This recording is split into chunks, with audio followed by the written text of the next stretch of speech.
तुकाराम महाराजांचा अभंग आहे. महाराज मानवी जीवन जगत असताना या विश्वातल्या बऱ्याचशा गोष्टी ह्या प्रारब्धाच्या हातात आहे, आपल्याला मान्य करावं लागतं. बऱ्याचशा गोष्टी प्रारब्धाच्या हातात आहे. काही गोष्टीवरती आपली सत्ता चालत नाही, इच्छा असेल किंवा नसेल, पण सत्ता चालत नाही. महाराज एक वाक्य बोलू, तुमच्या जीवनामध्ये तुम्हाला यश द्यायचं की अपयश द्यायचं हे सुद्धा प्रारब्धाने ठरवलेलं. लाभ करायचा की हानी करायची प्रारब्धाने ठरवलंय. याच्या पुढे बोलू का, आपल्याला जन्माला कधी घालायचं आणि घेऊन कधी जायचं हे सुद्धा प्रारब्धाने ठरवलंय. विठ्ठल विठ्ठल विठ्ठल विठ्ठल. यश अपयश प्रारब्धाच्या हातात आहे. माणसाची कुणाला वाटतं आपल्या पदरामध्ये प्रयत्न करत असताना अपयश पदरात पडा, वाटतं कुणाला? अजिबात वाटत नाही. प्रत्येकाला वाटतं की मी यशाच्या शिखरावरती जाऊन पोहोचावं.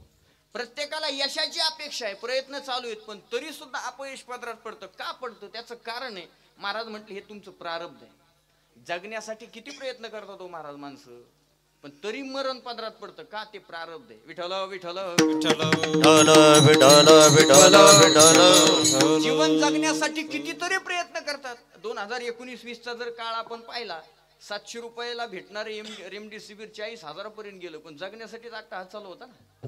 मराव कुणाला मरावं वाटतं? ज्ञानोबराय म्हणतात, आगा मर हा बोल न सहाती. माणसाला एखाद्या मर म्हटलं तरी सहन होत नाही. मर हा शब्द सुद्धा माणसाला सहन होत नाही, पण तरी सुद्धा महाराज म्हणतात माणसं जगण्यासाठी प्रयत्न करतात, तरी मरण पदरात पडतं. का? ते आपलं प्रारब्ध आहे. आतापर्यंत जेवढे आले ते गेले, आणि आता आहेत ते सुद्धा जाणार आहे. आजा मेला पंजा मेला बाप मसना गेला. आज मेला पंजा मेला बाप मसना गेला. हो आजा मेला पंजा मेला बाप मसना गेला. आजा मेला पंजा मेला बाप मसना गेला. देखत देखत ना तू पंतु तोही तैसा झाला. देखत देखत ना तू पंतु तोही तैसा झाला. उठा उठा जागा पाठी भय आली मोठी. उठा उठा जागा पाठी भय आली मोठी. उठा उठा जागा पाठी भय आली मोठी. उठा उठा जागा पाठी भय आली मोठी. आजा मेला पंजा मेला बाप मसना गेला. देखत देखत ना तू पंतु तोही तैसा झाला. देखत देखत ना तू पंतु तोही तैसा झाला. संतांनी सावध केले, उठा उठा जागा पाठी भय आली मोठे. सावध व्हा, मरण प्रत्येकाचं आठवले. प्रत्येकाला मारावं लागतं. कोण इथं जिवंत राहायला आलेलं आहे? जन्माल्यापासून माणसाचे प्रयत्न जीवन जगण्यासाठी आहेत, पण कधीतरी मरण पडणार. याचा अर्थ असा आहे, मरण प्रारब्धाच्या हातात आहे. याच्या पुढचं बोलू का, आपल्याला काय खायला द्यायचं, कोणत्या वेळेला खायला द्यायचं आणि कोणत्या ठिकाणी खायला द्यायचं हे सुद्धा आपल्या प्रारब्धानं ठरवलेलं आहे. अन्न मान धन अन्न मान धन अन्न मान धन अन्न मान धन. हे तो प्रारब्धाधीन हे तो प्रारब्धाधीन. अन्न मान धन हे तर प्रारब्धाधीन. सगळ्या गोष्टी प्रारब्धाच्या. अहो अन्न आपल्याला किती द्यायचं, केवढं द्यायचं, कधी द्यायचं आणि कधी पोट भरायचं हे सुद्धा देवाने ठरवलंय. आता आपण रोज जेवायला बसतो की नाही, तसं देवाला सुद्धा रोज जेवावं लागतं. तुम्ही म्हणाल देवाला काय गरज आहे जेवायची? हो, जेव्हा जेव्हा देव मृत्यू लोकामध्ये जन्म घेतो, तेव्हा तेव्हा मृत्यू लोकामध्ये आल्यानंतर या शरीराला जेवढ्या क्रिया आहेत ना माणसाच्या, त्या सगळ्या क्रिया देवाला सुद्धा कराव्या लागतात. मृत्यू लोकामध्ये जन्माला आल्यानंतर देवाला सुद्धा जेवावं लागतं. आता जेवण करत असताना देव काय करतो माहितीये का? ताटाभोवती पाणी नाही फिरत. का? त्यानंच निर्माण केलं, तो स्वतःला काय समर्पित करणार आहे. मग तो काय करतो, असे 10 मिनिटं डोळे झाकतो. कशासाठी डोळे झाकतो? तो पाहतो की ज्याच्या त्याच्या प्रारब्धानं ज्याला त्याला ज्या त्या ठिकाणी वेळेवर जेवढं पाहिजे तेवढं जेवायला मिळालं. आणि एकदा सगळे जेवले की मग देव सुद्धा जेवायला सुरुवात करतो. तोही पोटभर जेवतो. असं रोजचा देवाचा दिनक्रम चालू होता. रुक्मिणी आई साहेबांनी पाहिलं. रुक्मिणी आई साहेबांनी विचारलं, देवा काय कारण आहे 10 मिनिटं डोळे झाकायचे? देवानं सांगितलं, रुक्मिणी या जगाचं प्रारब्ध माझ्या हातात. ज्या त्याच्या प्रारब्धानुसार ज्याला ज्या त्या वेळेला ज्या ठिकाणी जेवढं पाहिजे तेवढं पोटभर जेवण मिळालं की नाही याची तपासणी मला करावी लागते. डोळे झाकले की मग मला कळतं कोण उपाशी राहिलं आणि कोण जेवलं नाही. एकदा सगळे जेवली की नंतर मला जेवता येतं. आता बायको त्याला म्हणतात, कुणाची असू द्या, नवऱ्यानं सांगायचं आणि तिला लगेच पटायचं असं कधीच शक्य होत नाही. त्यालाच बायको म्हणायचं. रमेश असं आहे. मी ते देवाच्या असू द्या, तुमच्या असू द्या, माझ्या असू द्या, कोणाच्या असू द्या. तिने सांगितलं असं कुठं असतं देवा, डोळे झाकले सगळे जेवले मग तुम्हाला कळालं. देव म्हटले ठीक आहे, तुला पटत नसेल तर सोडून दे, काय अडचण नाही. दुसऱ्या दिवशी पुन्हा एकदा डोळे झाकले देवानं आणि रुक्मिणीने मनात विचार केला आता याची गंमत करू. रुक्मिणीने काय केलं, एक सोन्याची डबी घेतली आणि त्याच्यात 2 मुंगळे टाकली आणि त्या डबीचं झाकण लावलं. 2-4 पेट्या घेतल्या, त्या पेट्यात ती डबी ठेवली. सगळ्यात मागच्या घरात नेऊन तिला कुलूप लावलं आणि कुलूपाची चावी जवळ ठेवली आणि सगळ्या सैन्याला सांगितलं अजिबात इकडे 4-5 दिवस कुणी यायचं, जर आले ती माझ्याशी गाठ. ते म्हणले ठीक आहे, काय अडचण नाही. 4-5 दिवस झाले पुन्हा देव जेवायला बसले. देव जेवायला बसले आणि देवानं डोळे झाकले. 10-5 मिनिटं डोळे झाकले, सगळ्याचं प्रारब्ध पाहिलं, कोण जेवले का नाही उपाशी सगळं पाहिलं आणि डोळे उघडल्याबरोबर रुक्मिणी म्हटली झालं तुमचं काम. म्हटले झालं. सगळे जेवले का? म्हटलं सगळे जेवले. रुक्मिणी धावत गेली आणि देवाचा हात धरला, उठावर म्हणली. झालं काय? काय नाही म्हणे, चला माझ्यासोबत. उठलं देव आणि रुक्मिणी पुढं देव मागं निघाली. कुठं? मागच्या खोलीत जिथं ती पेटी ठेवली होती ती. दरवाजा उघडला, आतली लोखंडाची पेटी काढली, त्यातली चांदीतली डबी काढली आणि त्या डबीत उघडल्याबरोबर अशी डबी देवाच्या समोर धरली. रुक्मिणीनं पहा म्हणे, तुमच्या प्रारब्धाच्या नादात 2 मुंगळ्याचा जीव गेला. तुम्ही म्हणले ना सगळे जेवल्याशिवाय मी जेवत नाही. 4 दिवस झाले या मुंगळ्याला अन्न नाही पाणी नाही. आता हे मेले, याचं पाप कोणी घ्यायचं? देवाने सांगितलं मेली की नाही ते नंतर पाहू, तू अगोदर डबी तर बघ ना उघडून. तिनं डबी पाहिली तर मुंगळे जिवंत होते आणि त्यांच्या तोंडात एक भाताचा शीत होता. ती म्हटली असं कसं काय होईल? माझ्या हातानं डबीचं झाकण लावले, माझ्या हातानं 2 मुंगळे ठेवले, त्यांना खायला प्यायला काहीच मी टाकलं नाही, पण तरी सुद्धा हे जिवंत आहेत आणि त्यांच्या मुखात तोंडात भाताचा कण आहे, शीत आहे. काय कारण आहे? रुक्मिणी देवाने सांगितलं रुक्मिणी जास्त ताण घेऊ नको. त्यांनी देवाने सांगितलं काही टेन्शन घेऊ नको. ज्या वेळेस तू मुंगळे डबी मध्ये टाकले, तुझ्या डोक्याच्या केसात गुंतलेले 2 भाताची शीत मीच त्याच्यात टाकले. का? त्याचं कारण आहे जगाचं प्रारब्ध माझ्या हातात आहे आणि ज्याच्या त्याच्या प्रारब्धानुसार ज्याला त्याला किती दिवस जिवंत ठेवायचं आणि कधी जीव घालायचं हे माझ्याकडे. सकल जीवांचा करीत संभाळ तुझ मोकलील आईचे नाही, तुझ मोकलील आईचे ना. तो सांभाळ तुझं मोकलीले आईसे नाही. म्हणजे आपल्याला कधी खायला द्यायचं, किती खायला द्यायचं आणि कोणत्या ठिकाणी खायला द्यायचं सांगू का? ही सुद्धा आपल्या प्रारब्धानं ठरवलेलं आहे महाराज. प्रारब्धाच्या पुढे जाता येत नाही. अन्न मान धन हे तर प्रारब्धाधीन. हो, आणि कधी जन्माला घालायचं आणि कधी घेऊन जायचं हे सुद्धा प्रारब्धानं ठरवलंय. माणसं किती मोठी असू द्या, किती पैसा असू द्या, माणसाकडे मरण नाही टाळता तो माणसाला. आणि जर तसं असतं तर त्या कोरोनाच्या काळात काय कमी श्रीमंत माणसं होती का? पण पैसा देऊन मरण नाही सांगता येत महाराज. एक सांगू, ज्याचं मरण ठरलेलं आणि त्याला जावं लागतं. तो नाथ महाराज म्हणतात घडोघडी काळ वाट याची पाहे, अजून किती आहे क्षणाक्षणाला तो काळ वाट पाहतोय, कधी घेऊन जाईल सांगता येत नाही महाराज. ते कबीरदास महाराज म्हणतात क्या भरोसा है इस जिंदगी का. एका क्षणाचा भरोसा नाही महाराज. क्या भरोसा है इस जिंदगी का, साथ देती नहीं ये किसी का, साथ देती नहीं ये किसी का, क्या भरोसा है इस जिंदगी का.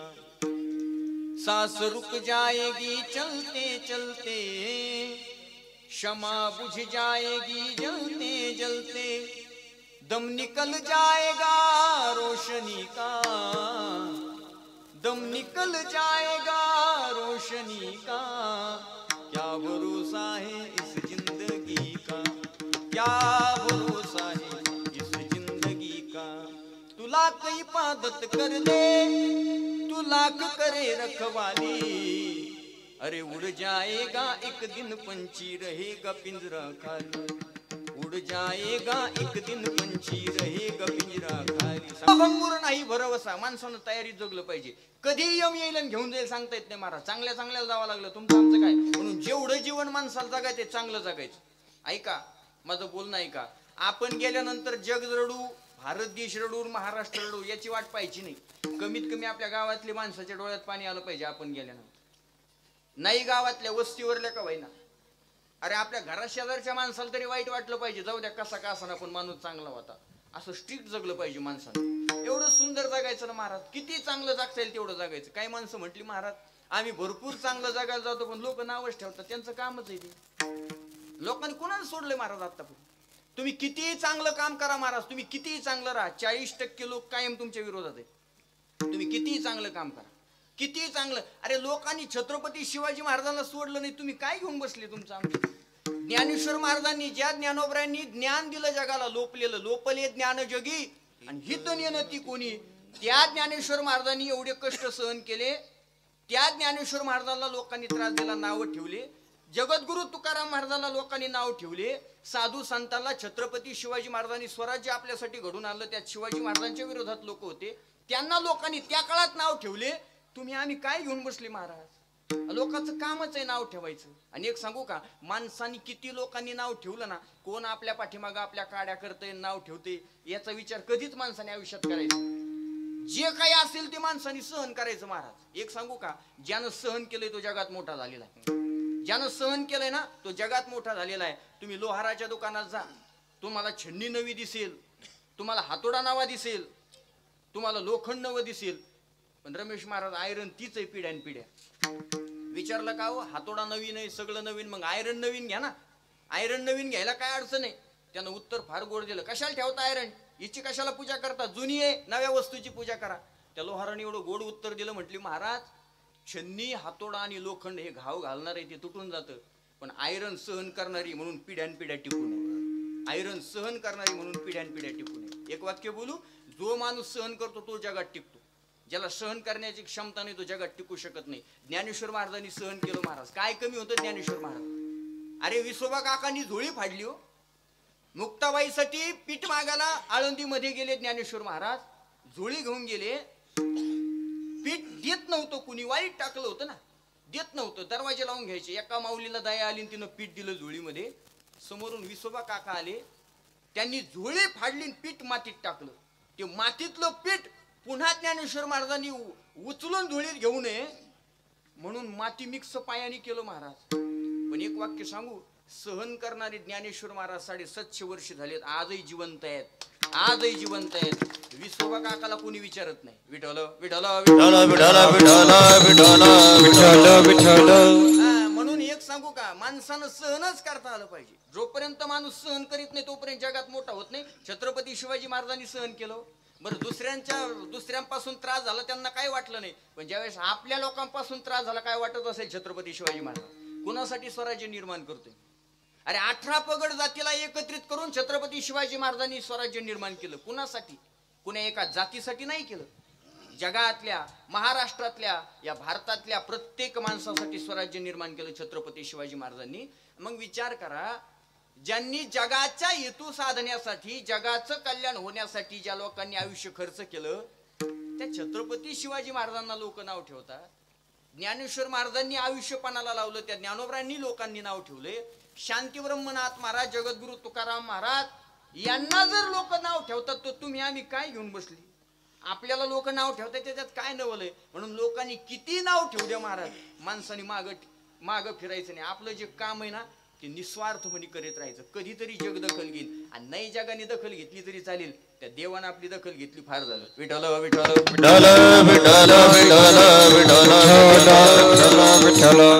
जेवढं आयुष्य माणसाला मिळालंय ना तेवढं माणसाने आयुष्य एवढं चांगलं जगायचं ना महाराज. एक सांगू का, समाधानी जगायचं. शांती ब्रह्मनाथ महाराज बसले होते, थोडं बारकाय नाही का, वेळ कमी आपल्याकडे, निवांत बसले, आपले देवाचं भजन करत होते. तेवढ्यात एक माणूस आला, दर्शन घेतलं नाथ महाराजांचं आणि विचारलं, नाथ महाराज एक प्रश्न होता. म्हणे विचार ना.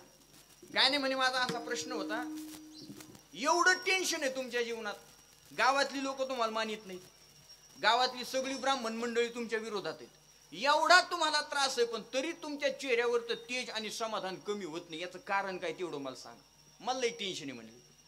नाथ महाराज म्हटले, तुझ्या समाधानाचं तुझ्या प्रश्नाचं उत्तर ते नंतर पाहू, अगोदर तुझा हात दाखव.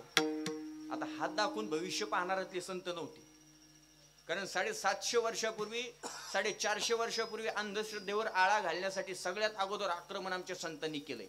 शेंदरी हिंदरी दैवते कोणत्या पूजी भूते खेते आणि आपुल्या पोटासाठी रडते मागते शिते. सगळ्यात अगोदर अंधश्रद्धेवर आळा घालण्यासाठी साधू संतांनी मोर्चा काढलेला आहे महाराज. हे आता नंतर आलं आपलं. अगोदर गणोबा विकळाला लाडू मोदकाचा काळ एवढी अभंग जर पाहतो ना आपण त्यांचे, तर आपल्याला नवल वाटेल कधीतरी. नाथ महाराजांनी हात पाहिला त्याचा, म्हटले एक काम कर, तुझ्या प्रश्नाचं उत्तर नंतर पाहू, अगोदर एवढं ध्यानात ठेव की 7 दिवसानंतर तू मरणार आहे. बापरे म्हटला, मी आलो कशासाठी, कुठाना दुसरा जा, 7 दिवसांनी मरणार आहे. घरी आला महाराज, दर्शन घेतलं, घरी आला आणि एका खोलीत गेला, निवांत एका कोपऱ्यात जाऊन बसला. ऐका, लक्ष द्या. आणि मनात विचार करत केला, 7 दिवसात मी मरणार आहे, काय केलं पाहिजे बरं आपण 7 दिवसात. ज्या अर्थी नाथ महाराजांनी सांगितलंय 7 दिवसात मरणार आहे, त्या अर्थी सुट्टी. कारण ते काय कुणी सांगितलंय का? शांतीब्रह्म नाथ महाराजांनी सांगितलंय, ते काय खोटं बोलतील का? 7 दिवसात मरणार आहे, काय केलं पाहिजे, निवांत विचार करत होता. दुसऱ्या दिवशी उठला आणि बाहेर गेला, समजा बोधेगावला गेला. बाजारून आला घरी, घरच्याला माहित होता बाहेरून आला का निस्ता पडतो एकमेकाच्या. बाहेरून आला का बाहेरचा राग पुढं काढायचा, घरी लेकरावर. मग लेकरं जवळ येत नाही आणि कोणी जवळ येत नाही, कारण बाहेरचा राग लेकरावर काढायचा. ही सगळी परिस्थिती. त्यानं मनात विचार केला, आता कुणाला बोलायचं नाही, कारण जीवनच 7 दिवसाचं राहिले. लेकरासोबत गोड बोलायचं, बायकोला गोड बोलायचं, आई वडिलांना गोड बोलायचं. आणि बसला निवांत येऊन. लेकरांना वाटलं बापात बराच बदल झालाय. लेकरं जवळ यायला लागली, एरवी 5 सुद्धा नव्हते, ती आले का लपून बसायची. पण लेकरं जवळ यायला लागली, बायको बोलायला लागली, आई वडील चांगलं बोलायला लागले. भावासोबत भांडून होतो ती मिटून टाकलं. 7 दिवस झाले, 7 दिवस झाले महाराज. आणि 7वा दिवस उजाडला आणि त्यानं असं चिमटे घेऊन पाहिले. तो तर म्हणला, मी तर जिवंत आहे. म्हणजे कस काय असं होईल? नाथ महाराजांनी सांगितलंय 7 दिवसात मरणार आहे आणि मी जिवंत कस काय?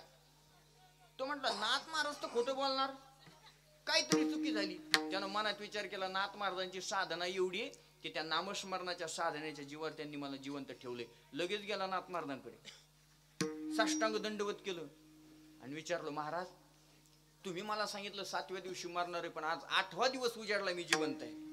हे उपकार तुमचे, तुमच्यामुळे मी आज जिवंत आहे. नाथ महाराज म्हणले, तू मरणारच नव्हता. आणि ते म्हणले, मग हे कशासाठी सांगितलं एवढं? ते म्हणले, तुझा प्रश्न काय आहे? तुमच्या जीवनामध्ये एवढी लोक तुम्हाला त्रास देतात, तरी सुद्धा तुमच्या चेहऱ्यावरचं समाधान आणि चित्तातलं समाधान कमी का होत नाही? एवढा त्रास होऊन समाजातल्या लोकांचा, तरी सुद्धा तुम्ही सुखी काय आहेत, आनंदी काय आहेत? याचं उत्तर हेच आहे. म्हटलं, कसं काय? सांग बरं, 7 दिवसात तू मरणार आहे असं सांगितल्या बरोबर तू काय केलं? काय नाही म्हणे, पहिला घरी गेलो, बाहेरून घरी गेलो का घरच्यावर वसकायचो म्हणे. आता सगळ्यासोबत गोड बोलतो, सगळे माझ्यासोबत येऊन बसतो. जेवढे पाहुण्या रावळ्यासोबत माझी भांडणं होते, सगळ्याला फोन लावले, सगळ्याला भेटून आलो. हे पा, मी जाणार आहे, तुम्ही काय माझं वैर धरू नका. सगळे मला भेटायला यायला लागले, सगळे माझ्यासोबत गोड बोलतात. भावासोबत एका जमिनीच्या तुकड्यावर भांडणं चालू होता, त्यांनी केस केली होती, मी केस केली होती. त्याला एक दिवस बोलावून घेतलं, ऐ या तुकड्या लागत तुला आणि तू घेऊन जाय बरं, पण माझ्यासोबत गोड राहा. भाऊ म्हणला, आपल्या भावात एवढा बदल झाला, तोही चांगला सक्का भाऊ माझा, पण एवढा चांगला माझ्यासोबत बोलायला लागला, मला कशाचं टेन्शनच नाही राहिलं, मी समाधानी झालो. मग नाथ महाराज म्हणले, उत्तर हेच आहे. उत्तर काय? हेच आहे, जेव्हा तुमचं मरण तुम्ही तुमच्या डोळ्यासमोर ठेवणार ना, जगातलं किती मोठं संकट असू द्या, तुम्हाला तीळ मात्र सुद्धा स्पर्श करू शकत नाही, दुःख देऊ शकत नाही. का? माणसानं मरण डोळ्यासमोर ठेवलं पाहिजे. आणि 7 दिवसात मरायचंय ना. आतापर्यंत जेवढे गेले ते 7च दिवसात जाणार आहेत, आणि आपण सुद्धा 7 दिवसात जाणार आहे. आपल्यासाठी काय वेगळा वार आहे का? रविवार, सोमवार, मंगळवार, बुधवार, शुक्रवार, शनिवार, रविवार, पुन्हा आलाच नाही, पुन्हा आला सोमवार का प्लुटोवार, नेपच्यूनवार, असं काही आहे आपल्यासाठी? 7व्या दिवसात प्रत्येकाला मरावं लागतं. याचा अर्थ असा आहे, समाधानी माणसाला राहायचं असेल तर माणसानी आपलं मरण डोळ्यासमोर ठेवलं पाहिजे. विठ्ठल विठ्ठल मानवी जीवन जगत असताना एवढं सुंदर जीवन जगलं पाहिजे महाराज माणसाने. आपल्यापासून कुणाला त्रास होऊ नये, कारण मरण तर अटळच आहे. मरण कुणाला चुकलेलं आहे सांगा बरं? कुणाला मरण चुकलेलं आहे? किती जरी पैसा तुमच्याकडे असेल तर मरण चुकत नाही महाराज. आणि असं जर असतं, ज्याच्याकडे जास्त पैसे त्याचं मरण जर टळलं असतं तर आतापर्यंत महाराज सारे गरीबच मेले असते, श्रीमंत मेलेच नसते. पण मरणावर कोणाचा ताबा आहे का महाराज? किती देवापाशी वसुला असू द्या, देवाचा किती वशिला असू द्या. मी कायम एक उदाहरण सांगत असतो, दंतकथा आहे पण फार गोड आहे, ऐकलेली मी. असं म्हणतात, किती तुमचा देवापाशी वशिला असू द्या, मरण चुकत नाही महाराज. त्या गरुडाची आई एक दिवस आजारी पडली. गरुड माहितीये, भगवान विष्णूचं वाहन, भगवंताची सेवा करणारा गरुड. त्याची आई आजारी पडली म्हणून त्याला भगवान विष्णूच्या सेवेत यायला थोडासा उशीर झाला. देवाला कुठेतरी जायचं होतं. देवाने विचारलं, का रे गरुडा काय झालं, उशीर झाला, मला जरा गडबड होती. गरुडाने सांगितलं, हे पा देवा, माझी आई आजारी आहे, तिची सेवा करत होतो, त्याच्यामुळे यायला जरा उशीर झाला. आता देव जरा रागवलेली होती.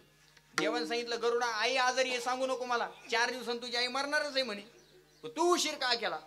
4 दिवसांना आई मारणार आहे असं कळल्या बरोबर गरुडाला राग आला. तो म्हटला, काय उपयोग आहे तुमची एवढी नामस्मरण सेवा करून, तुम्ही सहज म्हणता 4 दिवसात आई मरणार आहे. अजिबात नाही म्हणे, एवढं तुमचं नामस्मरण, एवढी तुमची सेवा केली, त्याचा परिणाम त्याच्या मोबदल्यात माझ्या आईचा जीव वाचला पाहिजे, मला काही सांगू नका. देवाला वाटलं बोलून ताण झाला वाहतोय. देव म्हटले, हे बघ गरुडा, तुझी आई मरणार आहे आणि तिच्या मरणाच्या बाबतीत मी काहीच करू शकत नाही. तुझ्या आईचं मरण मी टाळू शकत नाही, याच्यात नवल नाही. अरे माझ्या बापाचं मरण सुद्धा मला टाळता आलं नाही. कर्मे दशरथ वियोगे मेला, कर्मे श्रीराम वनवासा गेला, कर्मे रावण क्षय पावला, वियोग घडला सीता देवी. कर्मानं सगळ्याला मारावं लागलं महाराज. कुणाला कर्म चुकलेलं आहे, विटेकाला मारावं लागतं महाराज. कुणाला चुकलेलं आहे मरण. देवानं सांगितलं गरुडा आई मरणार आहे, गरुडानं सांगितलं जमणार नाही, माझ्या आईचं मरण टळलं पाहिजे. त्यावेळेस देवानं सांगितलं, माझ्या बापाचं मरण मला टाळता येईल, माझ्या पत्नीचं मरण मला टाळता आलं नाही, तुझ्या आईचं मरण कसं काय. एक सांगू का, कुणाच्या जन्मात आणि कुणाच्या मृत्यूत, कुणाच्या कर्मात मला हस्तक्षेप करता येत नाही. ज्याचं त्याचं कर्म ज्याला त्यालाच भोगावं लागतं. माझ्या बापाला भोगावं लागलं, अरे स्वतः मला वनवासाला जावं लागलं, मला माझं कर्म भोगावं लागलं. तुमचं आमचं सामान्य जीवाचं काय घेऊन बसले महाराज तुम्ही. प्रत्येकाला कर्म भोगावं लागतं, म्हणून कर्म माणसानं चांगलं केलं पाहिजे. गरुड म्हणला, काही उपाय नाही का. देवाने सांगितलं, बघ मरण तर मी टाळू शकत नाही, पण कधी मरणार आहे आई एवढं सांगतो. आणि गरुड म्हणला, तेवढं सांग, बाकीचं मी पाहतो काय करायचं. देवाने सांगितलं, बघ गरुडा, तू माझा भक्त आहेस ना, त्यामुळे वैकुंठातल्या सगळ्या देवांसोबत तुझी ओळख आहे, सगळे देव तुझे मित्र आहेत. आता तुझी आई आजारी असं कळाल्याबरोबर सगळे भेटायला येणारच आहे, सगळे मित्र आहेत तुझे देव. पण ज्या दिवशी संध्याकाळी यमदेव भेटायला येतील, त्याच्या दुसऱ्या दिवशी सकाळी तुझी आई मरणार. बघ तुला काय करायचं. गरुडानं नमस्कार केला, देवा बघ तुम्ही मला काय करायचं. आला घरी, आईचं दर्शन घेतलं, आईला पाणी दिलं आणि आईला एक सांगितलं, आई मी संध्याकाळी घरी आल्याबरोबर मला सांगायचं आज तुला कोण भेटायला आलं. आई म्हणली, काय अडचण नाही. निघून आला गरुड. दिवसभर काम केलं, कुठं जायचं असेल देवाला घेऊन गेला. संध्याकाळी घरी आला, आईच्या पायाजवळ बसला, आईला तांब्या भरून पाणी दिलं आणि विचारलं, आई आज कोण भेटायला आलं. आईने सांगितलं, गरुड आज ब्रह्मदेव भेटायला आले. तो म्हटले, नो प्रॉब्लेम, काही टेन्शन नाही. ब्रह्मदेव आले. दुसऱ्या दिवशी गरुड घरी आला, कोण आला आज भेटायला. इंद्रदेव भेटायला आले. काही अडचण नाही. इंद्रदेव, ब्रह्मदेव, वायुदेव, चंद्रदेव, सूर्यदेव सगळे येऊन गेले महाराज, सगळे आले. आणि एक दिवस गरुड घरी आला आणि विचारला, आई आज कोण भेटायला आलं. आईने सांगितलं, काय नाही, आज यमदेव भेटायला आले. आता यमदेव भेटायला आल्याबरोबर गरुडाला कळालं की उद्या आपल्या आईचं मरण सकाळी ठरलेलं. काय करावं काय करावं. गरुडानं मागचा पुढचा विचार केला नाही, आईला उचललं खांद्यावरती टाकलं आणि उड्डाण केली महाराज. आता गरुडाचा स्पीड आहे का ते आपल्या प्लॅटिनम डिस्कवर थोड्या, तुमची सिटी 100 आहे ती. गरुड आहे 10,000 पट्टीनं वाऱ्यापेक्षा पळणारा कोण आहे, गरुड आहे महाराज. एवढा स्पीड आहे गरुडाला. रात्रभर आईला खांद्यावर घेऊन गरुडानं प्रवास केला महाराज. अरे सूर्य उदय झाला, सकाळ झाली आणि गरुडानं मागं फिरून पाहिलं, म्हटले यम न यमाचा बाप येत नाही आता आपल्या आईला न्यायला. काय करायचं, थांबू म्हटलं इथं. खाली पाहिलं, एक गुहा होती, त्या गुहेत गरुड उतरला आणि आपल्या खांद्यावरची आई खाली ठेवणार एवढ्या समोरून यमदेव आले. जे हरी. गरुड म्हटले, तुम्ही इथं कसे. ते म्हटले, ते नंतर पाहू, अगोदर मला प्राण घेऊ द्या. नाविलाज झाला, गरुडाला आईला खाली ठेवावं लागलं. यमानं यमपाश टाकला, आईचा प्राण घेतला आणि यम निघाला. गरुडानं हाताला धरलं यमाच्या, म्हणे थांबा आता येवई आई गेलेली, प्राण घेऊन तुम्ही चालले, पण तुम्ही इथं कशी तेवढं सांगा. यम म्हटले, सोपं आहे. रात्री भेटायला तुमच्या आईला घरी आलो आणि भेटून यमपुरीत आल्यानंतर सगळे डॉक्युमेंट्स पाहिले तुमच्या आईचे, कागदपत्र. ज्याचं जवळ आलंय त्याचं पाहावंच लागतं ना डॉक्युमेंट. आणि मग कळालं की आज सकाळी म्हणजे दुसऱ्या दिवशी सकाळी तुमच्या आईचा मृत्यू इथून 1,00,000 किलोमीटर असणारी जी गुहा आहे त्या गुहेत आहे. रात्रभर मला माझ्या डोळ्याला डोळा नाही, रात्रीच्या गुहेत येऊन बसलो आणि मनात विचार करत होतो की एका रात्रीत तुमची आई इथं येणार कशी, मी तिला येणार कशी. आणि गरुड म्हणला, जर आईला इथं आणलं नसतं तर. ते म्हणले, मग म्हातारी मरतच नव्हती. काही कारणच नव्हतं. कारण मरण कुठं होतं? गुहेत. याचा अर्थ काय? मरावं प्रत्येकाला लागतं. तुम्ही कितीही जवळचे असू द्या, देवाचे साधू संत देवाच्या जवळची होते ना, प्रत्येकाला मरावं लागतं. घडी घडी काळ वाट याची पाहे, अजून किती आहे अवकाश. का? आपलं जन्म आणि मरण सुद्धा प्रारब्धाच्या हातात आहे. आपल्या म्हणण्यावरती आपल्याला जन्म भेटत नाही. आणि जर आपल्या इच्छेनुसार जन्म भेटला असता तर कोणाला वाटत नसतं अंबानीच्या घरात नामदेव महाराज आपला जन्म व्हावा. तुम्हाला वाटलं असतं? वाटलंच असतं. का? गरिबी कुणाला आवडते? मला गरिबी कुणाला आवडते? सगळ्याला वाटतं मी श्रीमंत असावा, बागायती असावी, 4 व्हीलर गाडी असावी, 2-4 मजली बंगला असावा. कुणाला वाटत नाही. पण जन्म आपल्या हातात नाही ना, प्रारब्धाच्या हातात आहे. म्हटले मरण सुद्धा प्रारब्धाच्या हातात आहे. याचा अर्थ काय आहे? जीवनामध्ये येणारं यश अपयश प्रारब्धाच्या हातात आहे. लाभ हानी प्रारब्धाच्या हातात आहे. जन्म आणि मृत्यू सुद्धा प्रारब्धाच्या हातात आहे. तुकाराम महाराज म्हटले एवढंच प्रारब्धाच्या हातात नाही, देहाच्या बाबतीत घडणाऱ्या सगळ्या गोष्टी प्रारब्धाच्या हातात आहे असं नाही. महाराज म्हटले हा देहच प्रारब्धाच्या हातात. देह तव आहे प्रारब्धाधीन, देह तव आहे प्रारब्धाधीन, देह तव आहे प्रारब्धा अधीन, याचा मी काशी न वाहू भार. जगद्गुरु तुकाराम महाराज म्हणतात या देहाच्या बाबतीत घडणाऱ्या गोष्टी प्रारब्धाच्या हातात एवढं नाही. तुकाराम महाराज म्हटले हे शरीर आहे ना, हा देह हाच प्रारब्धाच्या हातात आहे. म्हणून माणसानं देहाचा विचार करायचा नाही. महाराज संतांनी कधी देहाचा विचार केला नाही. आणि देहाचा विचार करून जर तुम्ही परमार्थ केला तर तुम्ही परमार्थाचे यशस्वी होऊ शकत नाही. तुकाराम महाराजांनी कधी देहाचा विचार करून परमार्थ केला नाही. आणि मोजून माणसानं कधीच परमार्थ करायचं नाही. आज लोक मोजतात, माझं 1000 नामस्मरण आहे, 40,000 नामस्मरण आहे. मोजून काय होते? डोक्यात भानगा निसतात. मोजून परमार्थ असतो का? मोजून केला जातो त्याला संसार म्हणतात. परमार्थ मोजून नाही. आणि मोजता मोजता परमार्थ करायचा म्हणल्यावर तर मग ते ठरवून झालं ना. तुम्ही ठरवून 40,000 नामस्मरण केलं समजा, मोजून ठरलंय, मग तुमचं मन आकड्यावर आहे का देवाच्या नामात आहे? आकडा म्हणजे ते याचा म्हणतो मी, तुम्ही तिकडे नका जाऊ. नाही, तुमच्या मनात दुसराच आकडा आहे. विठ्ठल विठ्ठल एक तर आकड्याने आकडा आणलाय आपल्याला. चला, मुद्दा माझा असा आहे की सगळं नामस्मरण ठरून नाही करायचं महाराज. नामस्मरण हे अंतःकरणातून आलं पाहिजे, सहज आलं पाहिजे.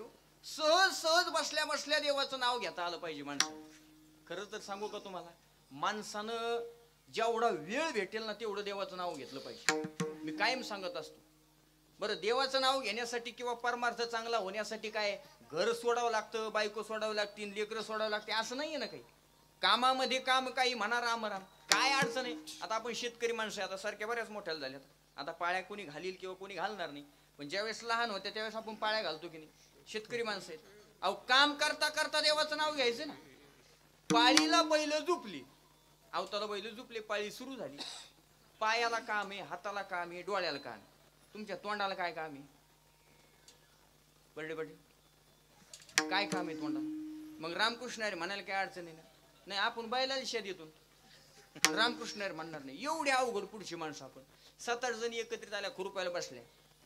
मग पुढे एकीने पुढे हरिपाठ म्हणावं, दुसरीने माग म्हणावं. नाही याच्या त्याच्या उचापात्या. तिची पळून गेली, निनी पेटून घेतली, जळून दिन. तिचं करायचं काय? आपलं अख्खं जळत चाललंय, त्याची काळजी पाहा ना. का? अहो, जेवढं करता येईल कामात काम, कमीत कमी जेवढं नामस्मरण करता येईल. कुठल्याही संतांनी असं सांगितलं नाही की तुम्ही संसार सोडून द्या, सगळं सोडून द्या, वाऱ्यावरून भगवे कपडे घाला आणि जंगलात जा. कोणी सांगितलंय? न लगती साया असं जावे वनांतरा आणि सुखे तो घराणार आहे. तुमचं जे काम तुमच्या प्रारब्धानं तुमच्याकडे आलेलं आहे ना, ते काम करत करत देवाचं नामस्मरण करायचं. सतत देवाचं नामस्मरण करता आलं पाहिजे. तसं तर मी कायम कीर्तन सांगत असतो, माणसाला नाही जास्त देवाचं नामस्मरण करता आलं तरी चालेल, पण कमीत कमी दिवसातून 3 वेळेस देवाचं नाव घेतलं पाहिजे. तुम्ही म्हणाल महाराज दिवसातून 3 वेळेस म्हणजे कधी? सकाळी उठल्यावर एकदा देवाचं नाव घ्यायचं, दुपारी जेवण करताना एकदा देवाचं नाव घ्यायचं, आणि रात्री झोपायच्या अगोदर एकदा देवाचं नाव घ्यायचं. म्हटलं महाराज का बरं? त्याचं कारण आहे.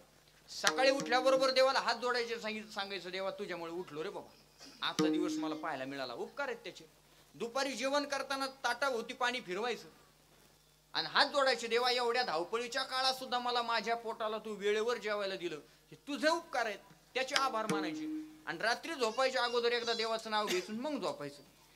तुम्ही म्हणाल महाराज आम्हाला एवढंच काम आहे का? सकाळ दुपार संध्याकाळ देवाचंच नाव घ्यायला, दुसरं कामच नाही का आम्हाला? मग एक काम करा, सकाळी घेऊ नका, दुपारी घेऊ नका, पण कमीत कमी रात्री झोपताना का व्हायना देवाचं नाव घ्या. म्हटली महाराज सकाळी नाही घेतलं तरी धकतं, दुपारी नाही घेतलं तरी धकतं, मग संध्याकाळीच कुठं आडलंय? त्याचं कारण सांगतो. सकाळी घेऊ नका, दुपारी घेऊ नका, पण रात्री झोपताना देवाचं नाव घेऊनच झोपा. का? झोपताना देवाला हात जोडायचे, सांगायचं देवा मी आता झोपतोय. उद्या आठवणीनं उठवण्याची जबाबदारी तुझी. का बाबा तू जर का उठवायला विसरला मग अख्खं गाव मला उठायला येईल, आणि त्यांनी एकदा उठिलं का परत मला सूद होणार नाही, मग काढा आंघोळीला पाणी. एवढं सोपं नाही. का? ते देवाचे उपकार आहेत आपल्यावर, त्यांनी इतके दिवस आपल्याला जगवलंय. म्हणून कायम देवाच्या ऋणात माणसानं राहिलं पाहिजे. आणि ज्या देवानं एवढं शरीर आपल्याला सुंदर दिलंय, या शरीरामध्ये जरी आपल्या हातात शरीर नसलं तरी माणसानं कायम प्रयत्नशील राहिलं पाहिजे की देवाचं नामस्मरण केलं पाहिजे. जरी तुकाराम महाराज म्हटले देह प्रारब्धाच्या हातात आहे, आपल्यावर सत्ता नाही, पण माणसाने प्रयत्न करायचे काय सोडून द्यायचे का? मग अहो प्रयत्नांती परमेश्वर आपण म्हणतो ना. वाळूचे कण रगडिता तेल आहे. वाळू तेल आहे का? आतापर्यंत कुणी वाळूतून तेल काढलं नाही. पण प्रयत्नांची पराकाष्ठा तिथपर्यंत असली पाहिजे की वाळूतून सुद्धा तेल घालता आलं पाहिजे. का? जरी हे शरीर प्रारब्धाच्या हातात आहे, जरी या विश्वातल्या घडणाऱ्या गोष्टी प्रारब्धाच्या हातात आहेत, पण प्रयत्न तर आपल्या हातात आहेत ना. एका जनार्दनी भोग प्रारब्धाचा, एका जनार्दनी भोग प्रारब्धाचा, हरी कृपेचा नाश झाला. कितीही गोष्टी प्रारब्धाच्या हातात असू द्या, आपण ज्याला भाग्य म्हणतो, भविष्य म्हणतो, असू द्या, पण माणसाने माणसाचे प्रयत्न कमी करायचे नाही. तुकाराम महाराज म्हणतात एवढं सगळं प्रारब्धाच्या हातात होतं. शरीरावर माझी सत्ता नव्हती, इंद्रियावरती माझी सत्ता नव्हती, मला माहित होतं सगळं प्रारब्धाच्या हातात आहे, पण तुकाराम महाराज म्हणतात तरी माझे प्रयत्न मी देवाच्या चिंतनात कमी पडू दिले नाही. अभंगाचं दुसरं चरण. सर्व माझा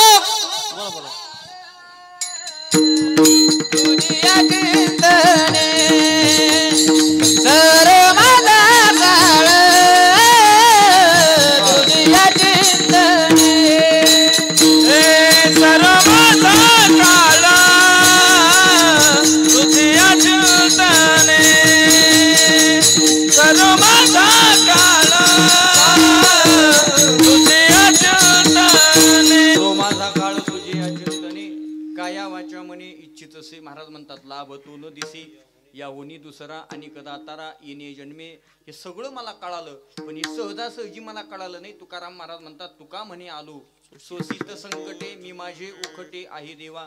सर्व माझा काळ तुझे अचिंतने काया वाचा म्हणे इच्छित से ज्ञानेश्वर माऊली ज्ञानदास माऊली तुका. सगळ्यांच्या चरणांमध्ये साष्टांग दंडवत करतो.